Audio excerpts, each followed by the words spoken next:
বাংলাদেশের ক্রিকেটে তামিম নামটা একটা ইমোশন, আর সেই নামে তকমা নিয়েই যখন তানজিদ হাসান তামিম আসলেন, আমরা ভেবেছিলাম যাক ওপেনিংয়ে দুঃখ বুঝে এবার খুঁজলো। স্টাইলিশ ব্যাটিং, কভার ড্রাইভ আর প্রতিভার কোনো কমতি নেই, কিন্তু ভাই প্রতিভা দিয়ে তো আর স্কোরবোর্ডে রান ওঠে না। 4 বছর হয়ে গেল, অথচ বড় ম্যাচে তানজিদ তামিমের ব্যাটিং দেখে মনে হয় তিনি ক্রিজে ব্যাটিং করতে আসেননি, বরং বোলারদের প্র্যাকটিস করাতে এসেছেন। আজকে আমরা কথা বলবো আমাদের এই অফ ফর্ম ওপেনারের বড় ম্যাচ ফোবিয়া নিয়ে। পেছনে ফিরে তাকানো যাক 2023 এশিয়া কাপ শ্রীলঙ্কার বিপক্ষে মহারণ অভিষেক ম্যাচ। সারা দেশ তাকিয়ে আছে তার দিকে।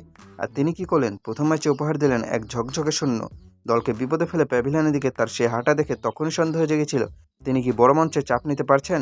অনেকে বলছিলেন আহা বাচ্চা ছেলে শিখবে, কিন্তু ভাই শিখতে শিখতে তো দাড়ি পেকে যাওয়ার দশা। প্রতিভা থাকলে সেটা তো বড় ম্যাচে দেখানোর কথা।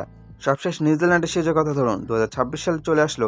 আধুনিক ক্রিকেট এখন আকাশ ছুঁয়েছে, অথচ আমাদের জুনিয়র তামিম খেলছেন সে পুরোনো আমলের কচ্ছপ গতি ক্রিকেট। টি-20 ম্যাচে যখন পাওয়ার প্লেতে বোলারদের কচুকাটা করার কথা, সেখানে তিনি 25 বল খেলে করলেন মাত্র 20 রান। বাউন্ডারি মারে তো দূরের কথা, বল ব্যাটে ছোঁয়াতেও যেন তার কষ্ট হচ্ছিল।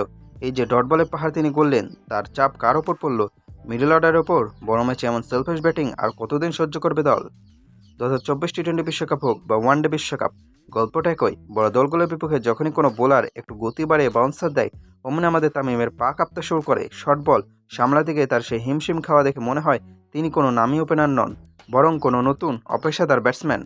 বড় বড় আসরে যদি আপনি বুক চিতে লড়াই করতে না পারেন, যদি বাউন্সার দেখলে চোখ অন্ধকার দেখেন, তবে ডোমেস্টিক লিগে হাজার হাজার রান করে কী লাভ? আপনি কি শুধু দুর্বল প্রতিপক্ষের বিপক্ষে রান করার জন্য দলে আছেন? বিসিবি আর কতদিন তাকে প্রতিভা বলে আগলে রাখবে? প্রতিভা তো পকেটে নিয়ে ঘোরা যায় না, সেটা মাঠে প্রমাণ করতে হয়।